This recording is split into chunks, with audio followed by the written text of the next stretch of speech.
I don't know, man. People were leaving in the second quarter last night. Yeah, and I'm getting texts from friends that were at the game. And then they missed, again, Jayden Daniels in the game after the white flag him and wave, by the way. The white flag him and wave. You don't go for it from the 50-yard line. I don't care what the fourth down is. You don't go it from the 50-yard line. You punt. You've acknowledged we're not winning this football game anymore. So he sits. That's it. Thank you. Good night. Appreciate you. The incompetence, the ineptitude, unforgivable. I don't know who this hypothetical person is, but here's what I would do if I was in charge. I would sit down, the powers that be, and say, I want you to know I am well within my boundaries to fire your ass today for that. I'm absolutely justified for cause to fire you and send your ass packing right now this minute.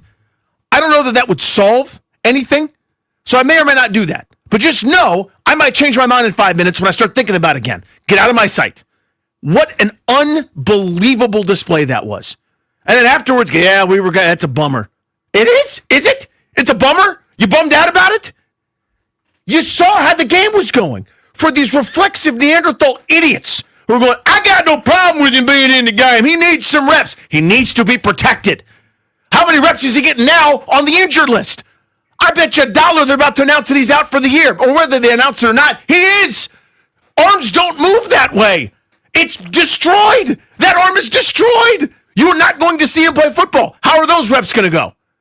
It is absurd that he was in that game. For what? So yet the score was a little bit better. So the stat line was a little bit better. So you could pat yourself on the back.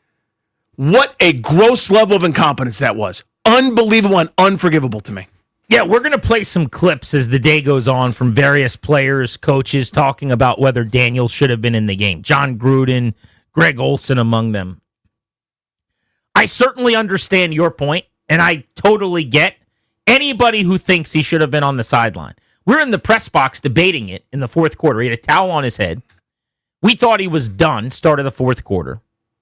That drive begins with about 12 minutes to go, and he comes back out. And Nikki Javala, who tweeted something to the effect of, I don't even know why Jayden Daniels is still in the game, and David Aldridge are sitting a couple feet from me, and they're talking about this, and Aldridge said something along the lines of, I remember hearing it, I don't know why they keep him in these games, at the end of these games. He's going to get hurt, and I mean seriously hurt. And sure enough, minutes later, it happened. So it's not like the possibility wasn't there for someone who had left a couple of games this season with injuries. That's the other thing that you have to acknowledge, too, is he was coming back from an injury. Think about Terry McLaurin and Deebo Samuel last week. At the end of that Chiefs game, yes, Terry had re-injured himself, but they were side by side watching because they said, Deebo, you've been dealing with this heel. This game's out of reach. We're good here, man. With about the same amount of time left last week. Now, I'm not going to kill Dan Quinn today because I don't have nearly as much problem with him having Daniels in the game as everybody else. Because, again, the drive started with about 12 minutes to go in the game. You almost never, ever see teams pull quarterbacks with that much time left in a game. Now, it's also very rare, in fairness, that in the NFL, you're down by 31. Yeah, that's my counter to that. That's a good counter. That's pretty rare. That's a good counter.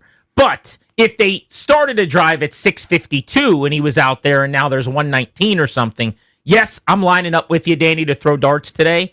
I can't really do that because it was basically the entire fourth quarter. I think they were going to go on one more drive, see if they could end with a positive, get to the sideline with a touchdown, and with, at that point, 6-7 minutes left in the game, it's over, and you keep it moving for next week.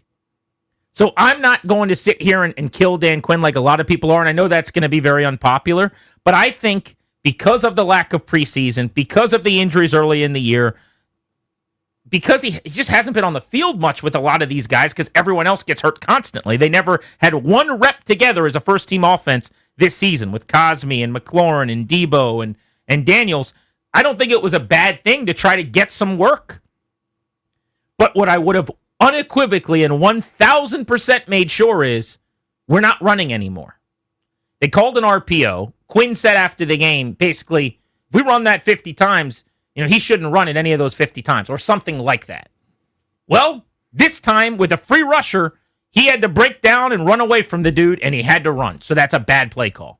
It's got to be something where the ball's out of his hand quicker or you're handing off. I cannot risk his 11th or 12th or 13th carry in the game. I'm sorry. What is the point? That's my counter. Is, again, much like Shanahan back in the day with Griffin, please look at the context. Please look what's happening. If Jayden Daniels hadn't been touched, hadn't been pressured all game, I'd go, I understand that. He had been constantly under assault.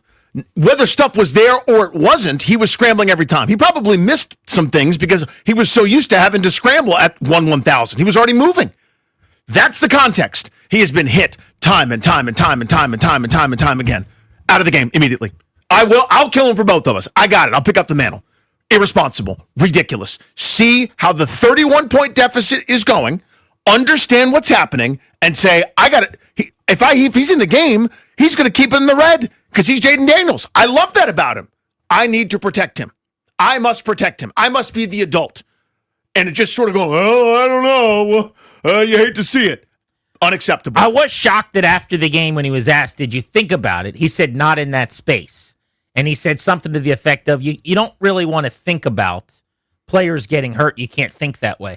That's precisely the job, sir. It's really easy to think about it. I was thinking about it at home on the couch. I was texting friends. Yeah. They're going to try to score one more time, and he's going to get hurt. Literally text that to Bobby Blanco as we're watching the game in real time. Easy to predict. All he's trying to do is make one play to get the guys going. That's the same mission that you just outlined, right? Everybody wants that, right? All he's trying to do is get his guys going because he's awesome. I love him. But you have to understand that, and you must save him from himself. There's a reason pitchers don't just go, I'm going to finish the game, Skip. Not if I say you're not. Here's the best argument, I think, for why he shouldn't have been in the game.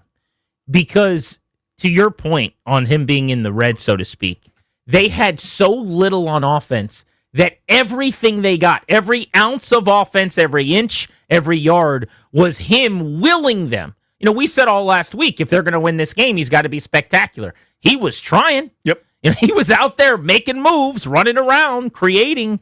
He had nobody else really with him. He's dragging into the fight. So can you count on your offense functioning at a level high enough that he doesn't have to leave the pocket? Guys getting open, him being able to make a quick throw, the protection where it doesn't break down, where you don't have a free rusher that's in there immediately. On that play, if Dan's right and this RPO should not result in him leaving, then he's a victim of the offense failing him on that play.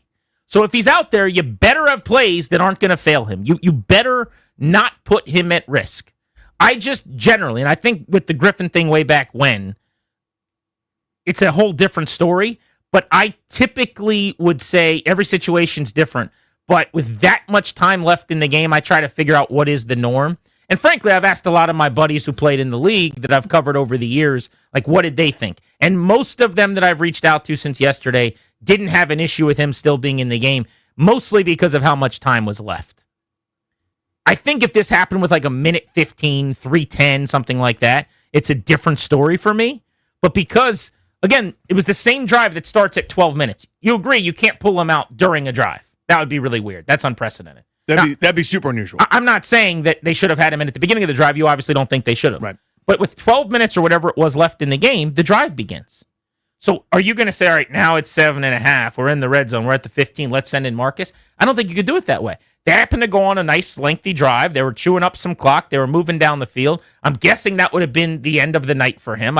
Had they have sent him back out after that at 38-14 when they got the ball back with a couple minutes left, now I think that's some of the words everyone's using, the malpractice, the ridiculousness. But again, I'm not, I wish I had a harder opinion. I don't think what would I have done? Probably would have still had him out there, I guess. Would have been really up to Jayden, how you feeling physically, whatever. But I don't think that anybody's wrong who says it was outrageous that he was out there. It's a 31-point game with 7 minutes left. When you get hurt, when that happens, I know it's revisionist history, and I'm sorry to Dan Quinn about this.